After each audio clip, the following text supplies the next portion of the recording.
Assalamualaikum warahmatullahi wabarakatuh. Selamat pagi anak-anak semua. Bagaimana keadaan kalian hari ini? Mudah-mudahan semua dalam keadaan sehat walafiat. Hari ini kita masuk tema 1, indahnya kebersamaan, subtema 1, keberagaman budaya bangsaku, pembelajaran 3. Sebelum kita mulai pelajaran, mari kita berdoa menurut agama dan kepercayaan masing-masing. Berdoa, mulai. Selesai. Tujuan pembelajaran kita hari ini adalah agar anak-anak dapat 1. Menjelaskan aturan main dan manfaat permainan tradisional untuk melatih keterampilan pola gerak dasar lokomotor. 2. Menjelaskan sifat-sifat bunyi merambat dengan lengkap.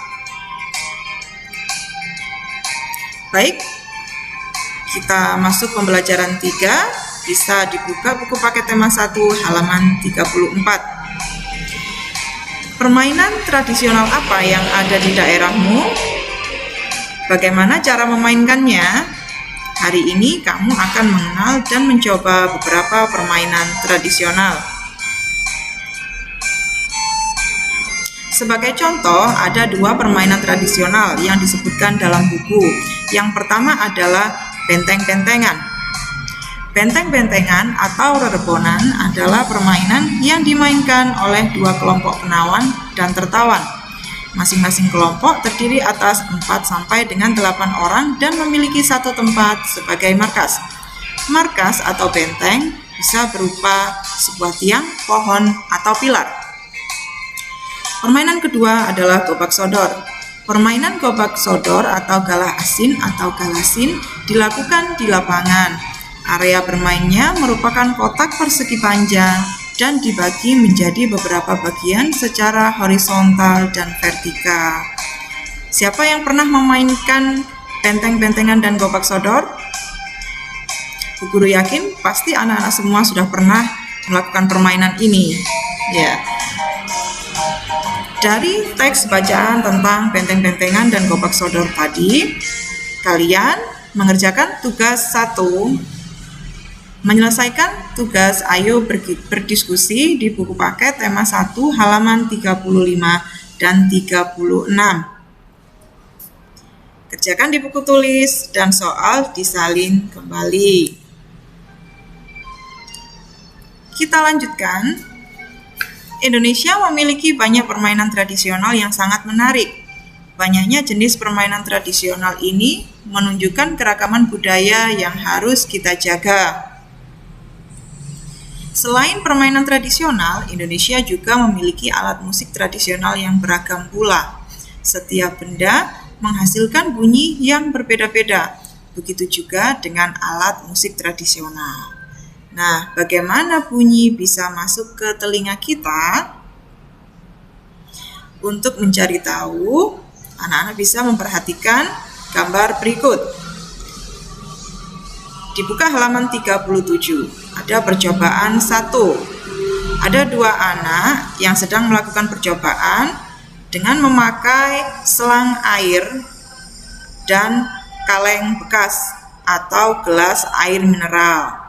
Nah, kenapa harus selang air? Karena anak-anak ini ingin mengidentifikasi sifat bunyi yang dapat merambat melalui udara. Karena di dalam selang itu ada lubang, jadi udara bisa merambat lewat situ. Langkah kerjanya yaitu dengan memegang salah satu ujung selang dan minta temanmu atau saudaramu untuk memegang ujung lainnya. Dekatkan ujung selang ke telinga. Kemudian minta temanmu berbicara melalui ujung selang yang ia pegang. Dengarkan dan catat apa yang ia sampaikan.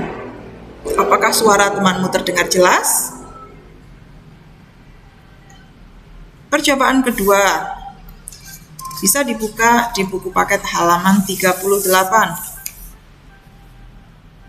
Kalian lihat 2 anak ini melakukan percobaan dengan bahan gelas plastik dan benang kasur, kemudian paku. Tujuan dari percobaan ini adalah untuk mengidentifikasi sifat bunyi yang dapat merambat melalui benda padat. Langkah kerjanya, kalian buat dulu satu lubang kecil dengan ujung paku di tengah dasar gelas plastik. Dua-duanya dilubangi ya. Kemudian potong tali kasur sepanjang 2-3 meter.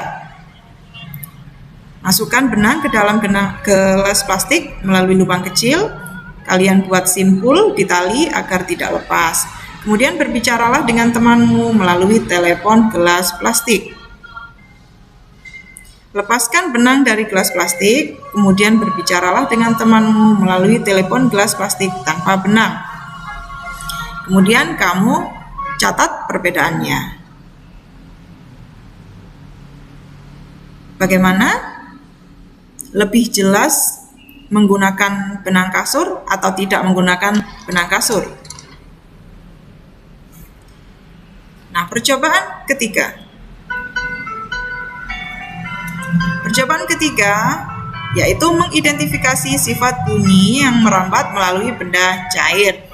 Nah, seperti kalian lihat di sini ada anak yang melakukan percobaan menggunakan ember besar, air, batu koral, dan corong kecil. Langkah kerjanya, isi ember dengan air hingga penuh. Kemudian masukkan corong ke dalam ember hingga bagian bawahnya terendam. Usahakan corong tidak menempel pada ember ya. Kemudian ketuklah salah satu sisi ember dengan menggunakan batu secara perlahan. Sementara itu, dekatkan telingamu pada bagian atas corong. Dengarkan dan catat hasilnya. Apakah jelas suaranya, suara batu tadi? Nah, baik anak-anak, dari percobaan tadi, tugas yang kedua adalah mengisi tabel hasil percobaan halaman 39. Jadi ini adalah hasil percobaan pertama, kedua, dan ketiga. Kalian masukkan pada tabel di halaman 39.